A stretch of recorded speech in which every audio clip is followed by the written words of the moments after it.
Hi beautiful, welcome to my channel. In today's video we are going to be reviewing most of the Dior Fall collection that just launched. We'll be reviewing and doing looks with both of the eyeshadow palettes, and I'll also be showing you one of the blushes that launched. If you guys are interested in anything that I'm reviewing today or anything else that I mentioned throughout the video, please check out the links down in the description box. You will find links for everything down there. And with that said, let's go ahead and get started.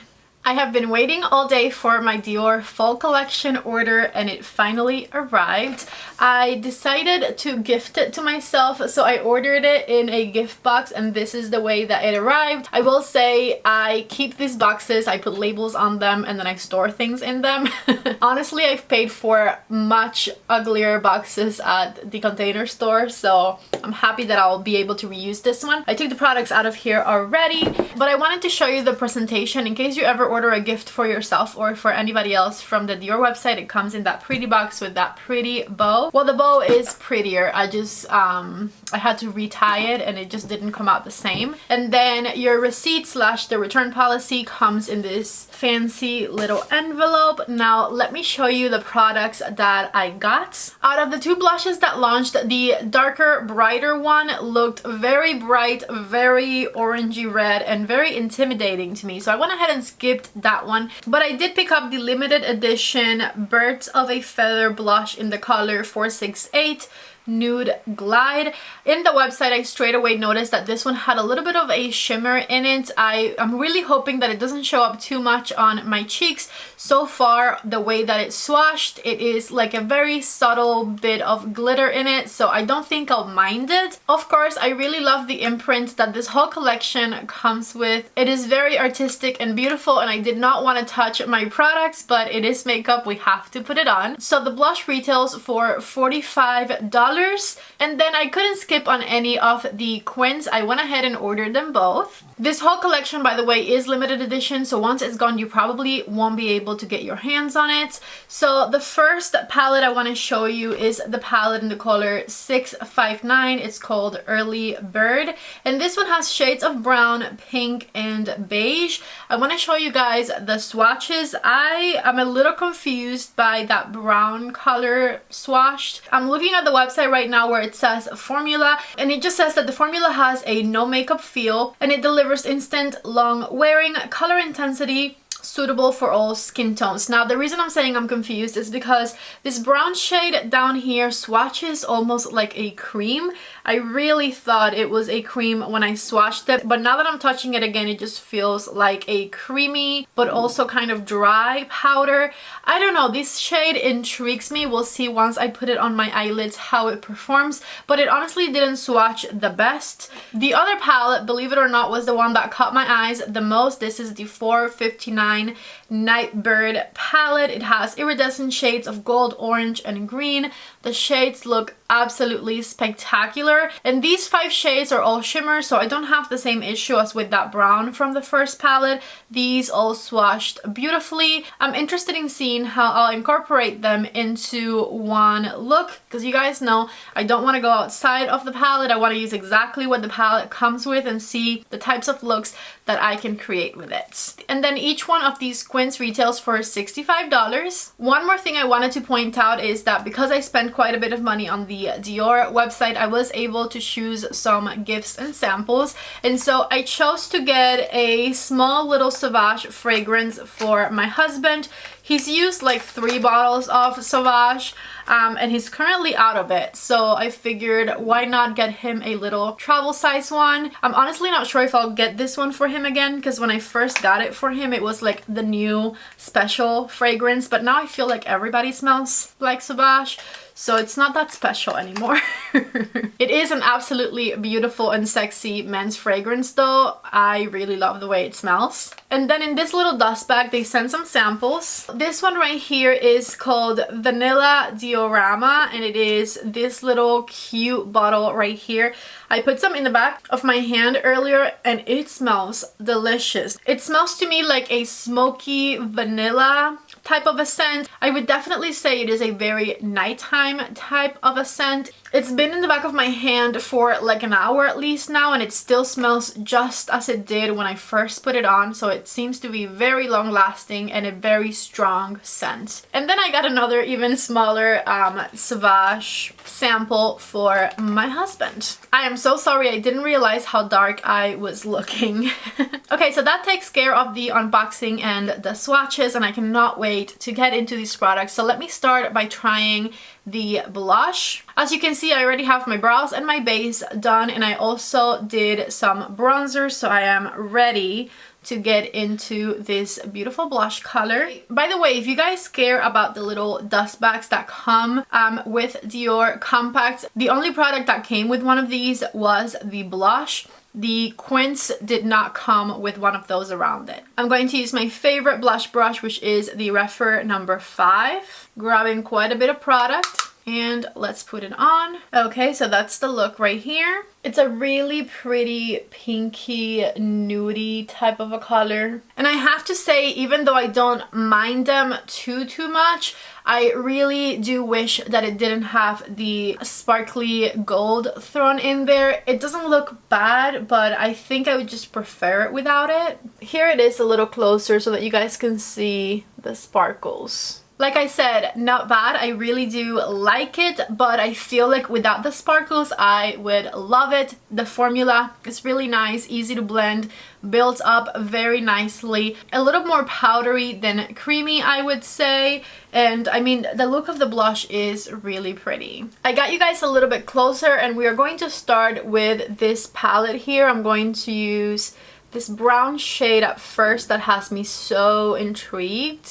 See, it's like the brush barely picks it up. We'll see. I'm going to use it on the crease of my eye. It's also not the most flattering brown. It looks very yellow. I don't plan on it showing too much. I plan on blending the other colors over top of it, but I'm not loving this color. With the Refer number 14, I'm going into this dark purple back here, and I'm going to tap it on the outer corner of my eye. Make it nice and intense here. And then back with my fluffy brush, I'm going to blend the upper edge a little bit. Same number 14 brush, I wiped it off a little bit, and I'm grabbing the reddish shade, and that's going to be right here towards the center of the eyelid. A little bit more of the purple back here. I wiped off my brush once again, and I'm going in with this color next. And this is going to be the inner third of the eyelid. Okay, more red in the center. This time I'm applying it with my finger. And with my Refer number 26, I'm going to grab this light pinky shade in the center, and I'm going to use it as my inner corner color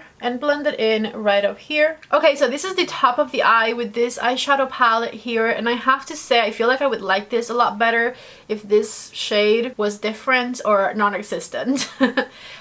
Because I really don't know why that looks like that. Like, what's the point of that shade in this palette? I was so excited to see that the palette had a matte shade, but I don't think it goes well with the rest of the palette, and the pigmentation of that specific shade was very lackluster, I would say. Let me go ahead and finish up the look. First, the inner corner shade I'm going to drag to the under eye area a little bit. And with my number 14, I'm going back to the purple, and I'm going to do all of the under eye with it. Just back and forth, really nice and smoky. Let me put on some mascara and I'll be right back. Okay, so this right here is the look with the Early Bird palette. Like I said, I think I would like it much more if I didn't have this like warm crease yellow-y color up there. And then when I went to apply mascara, I did notice that I had quite a little bit of fallout underneath my eyes. I usually do my eyes first and then my makeup, but today I wanted to be a little bit quicker when filming, and I wanted to show you the blush and everything, so I did my face first. So usually it wouldn't be a problem for me, and I kind of wiped most of it away, but just something to keep in mind.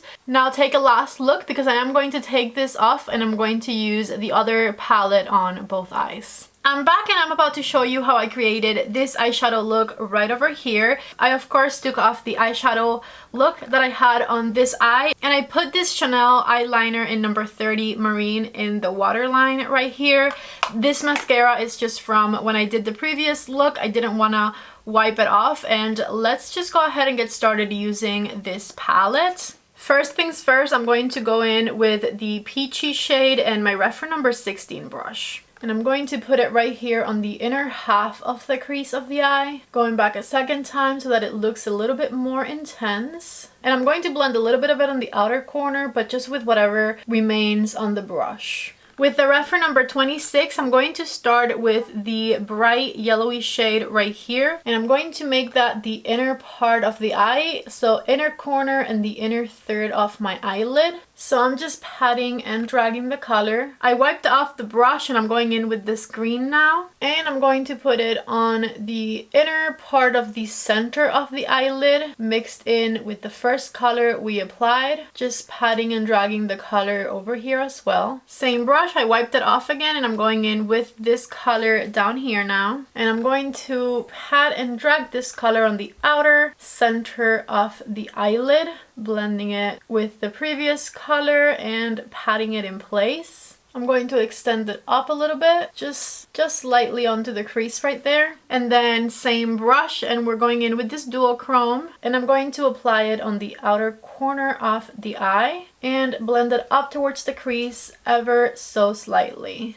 Okay, just like that. Now I'm going in with a little bit of the peachy shade on my reference number 16 once again. And I'm going to blend that outer corner upwards a little bit so that it looks nice and smoky. Back with the darker color right here and the same reference number 26. I'm going to do the outer half of the under eye. And then with this lighter green right here, I'm wiping my brush off every time on a clean paper towel. I'm going to do the inner half of the under eye. Reference number 14 and back to the peachy shade in the center. And we are going to smoke everything out underneath the eye. I'm going to try and dust off any fallout. And let me just reapply my mascara a little bit and I'll be right back to show you the final look. I just applied some lip liner and lip gloss. Everything that is on my face you will find linked down below. So if you ever want to know what I'm wearing, definitely check out my links down there. And this right here is the final look with the second palette. I definitely think I like this palette better than the other one. The colors are a little bit more rare, more intriguing, a little bit more different, and it also doesn't have that awful mustard brown matte shade. This is the second look right here. Okay, so now that I've tried everything that I bought, let me tell you guys my final thoughts on the collection, and I'm going to start with the blush since this was the first thing I tried. I honestly think the blush is really cute. I definitely like the color. Even though it looks light, it packs a little bit of a punch when you're putting it on. I wish it was a fully matte blush rather than having the little pieces of sparkle in there, but with that said, I really dislike blushes with sparkle. And this one I don't really mind that much. I don't think the sparkle enhances any texture on my face, which is usually my main concern. It just looks a little bit extra glowy than it would otherwise. So the blush to me gets like a 9 out of 10 if I had to rate it. If you're interested, if you love Dior, if this right here is your type of vibe when it comes to blushes, why not? I would go ahead and grab it. The next thing I tried was this palette right here, and I was really excited initially when I first saw both of the palettes with the jewel tone shades, and I have to say this particular palette for me was a little bit underwhelming. I definitely wish that this particular color wouldn't be in the palette, or it would be something different, something better. The pigmentation of this particular shade is extremely lackluster and I really dislike the color, plus I don't think it even goes with the rest of the colors in the palette. With that said, the rest of the colors are very nice. They're very lightweight shimmer shades. I noticed that when you blend them out, some of the shimmer particles kind of fall off a little bit, so if you want it to look as jewel tone as they look in the pans, definitely go back and kind of like pack them on either with a brush or with your fingers, and you'll get that jewel tone, really nice shiny finish to it. The shimmer shades blended nicely, they built up nicely. Now for a palette that is $65 and me having a shade that I really dislike and I think is kind of counterproductive to the palette, plus this particular palette being shades that I feel like I have repeated in my collection, I would personally pass on this one. I don't feel like you need it. It's an okay palette. Not outstanding in my opinion, especially for the price point. And last but not least, let's talk about the other palette, which is the one that I am still wearing right now. I did like this palette much better than the other one. I really think that the colors in this one are a little bit more special, more unique, and you can get a very colorful jewel toned look that still looks very elegant and wearable. I definitely loved using the peachy shade kind of as a transition color on the crease. I feel like it worked really nicely. Even though this palette doesn't have a matte shade, I feel like the colors flow together nicely and they work. Of course, I tried to use every single shade of the palette to try it and test it, but you can definitely do looks that are a lot easier than what I did today with this palette. Just as with the other one, when you use a fluffy brush with these jewel tone shades, you kind of dust off some of the shimmer and it ends up not looking quite as impactful as they look in the pan. But whenever you're happy with your blending, you can go back and just press the shimmer wherever you want it to look a little bit more impactful, and they will build up really nicely and look as jewel toned as you want them to look. So if you're into this color story, if you like Dior eyeshadows, if you're into the Quints, I think this one is a lot more special and I do recommend this one. And like I said, I really like that you're able to get very elegant, colorful yet wearable looks with it. Like I did the most with the palette. I used every single shade and I feel like this look is super wearable. So imagine not using every single shade and simplifying the look a little bit. I feel like you can get really nice colorful looks that you can wear even during the day. So those are my final thoughts. Yes to the blush and yes to the Nightbird palette, but I would definitely pass on this one. That brown shade really was like quite a disappointment for me. That is all I have for you. If you're interested in buying any of the Dior products I reviewed today or anything else that I'm wearing on my face, please do so through my links down in the description box. If you guys like the video, don't forget to give it a thumbs up before you leave. Subscribe to my channel if you haven't already. I love you guys so much and I hope to see you back in the next video. Bye!